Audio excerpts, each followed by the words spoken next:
இந்த கேள்விக்கு மாத்திரமல்ல, கடைகோடியிலிருந்து வெளிப்படுகிற குரலாக எனது குரல் வெளிப்பட்டது. காட்டுமன்னார் கோவிலிலே திருமுட்டத்திலே ஒரு சிறு விளையாட்டரங்கம் வேண்டும் என்று கேட்டேன். அதையும் இந்த அறிவிப்பிலே அறிவித்து சாதித்து காட்டியிருக்கிறார் நம்முடைய விளையாட்டுத்துறை அமைச்சர் அவர்கள்.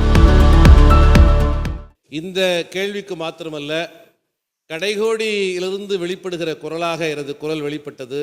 காட்டுமன்னார் கோவிலிலே திருமுட்டத்திலே ஒரு சிறு விளையாட்டரங்கம் வேண்டும் என்று கேட்டேன்.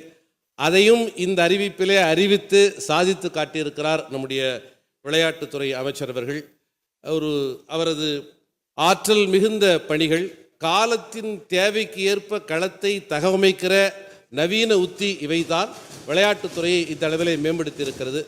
ஆகவே அவரது கனிவு பரப்பை கருத்தில் கொண்டு மாற்றுத்திறனாளிகளுக்கும் இத்தகைய அவர்கள் விளையாடுகிற அந்த களத்தை ஒரு வாய்ப்பாக வைத்துக்கொண்டு அவர்களுக்கும் இத்தகைய பணி நியமனங்கள் ஒதுக்கீடுகள் வழங்கப்படுமா என்பதை பேரவை தலைவர் வாயிலாக கேட்டவர்கள்.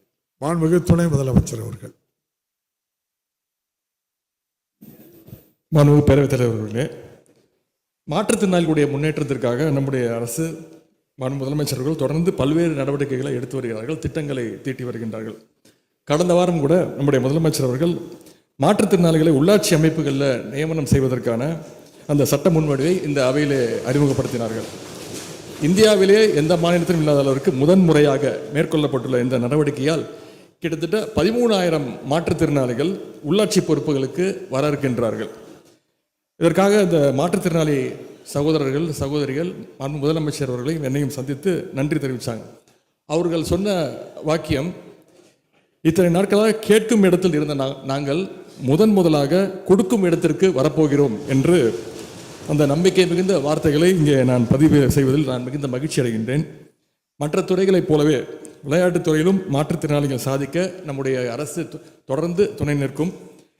போட்டியில் பங்கேற்பதற்கு முன்பே பயிற்சி கட்டணம், பயண கட்டணம் என்று நம்முடைய தமிழ்நாடு சாம்பியன்ஸ் அறக்கட்டளை மூலமாக தொடர்ந்து நிதியுதவிகளை அளித்து வருகின்றோம். இதுவரை 198 பேரா பிளேயர்ஸ்களுக்கு மட்டும் 4,50,00,000 ரூபாய் அளவிற்கு சாம்பியன்ஸ் ஃபவுண்டேஷன்லேருந்து அவருடைய பயண செலவு, பயிற்சி செலவுக்காக மட்டுமே செலவு செஞ்சுருக்கிறோம். அது மட்டுமல்ல, அவங்க பல வெளிநாடுகளுக்கு சென்று வெற்றி பெற்ற பின்பு மாற்றுத்திறனாளி வீரர்களுக்கு மற்ற வீரர்களுக்கு இணையாக உயரிய ஊக்கத்தொகை, ஹை கேஷ் இன்சென்டிவ்ஸ், இதுவரைக்கும் 196 பேரா பிளேயர்ஸ்களுக்கு நம்முடைய அரசு 27 கோடி ரூபாய் ஹை கேஷ் இன்சென்டிவ்ஸ், உயரிய ஊக்கத்தொகையை வழங்கியிருக்கின்றது என்று கூறிக்கொள்ள விரும்புகின்றேன். இந்த 3% இடஒதுக்கீட்டின் கீழ் மற்ற வீரர்களுக்கு இணையாக மாற்றுத்திறனாளி வீரர்களுக்கும் பணி நியமன ஆணைகளை விரைவில் வழங்க வருகின்றோம். இதுவரை இந்த 104 பேர் கொடுத்துருக்கிறோமே, அதில் 5 மாற்றுத்திறனாளி வீரர்களுக்கு அரசு துறை மற்றும் அரசு பொதுத்துறை நிறுவனங்களில் வேலைவாய்ப்புகள் வழங்கப்பட்டுள்ளன. இந்த ஆண்டு எங்களுடைய சென்ற ஆண்டு டார்கெட் 100 போது 104 அச்சீவ் பண்ணோம். இந்த ஆண்டு 100.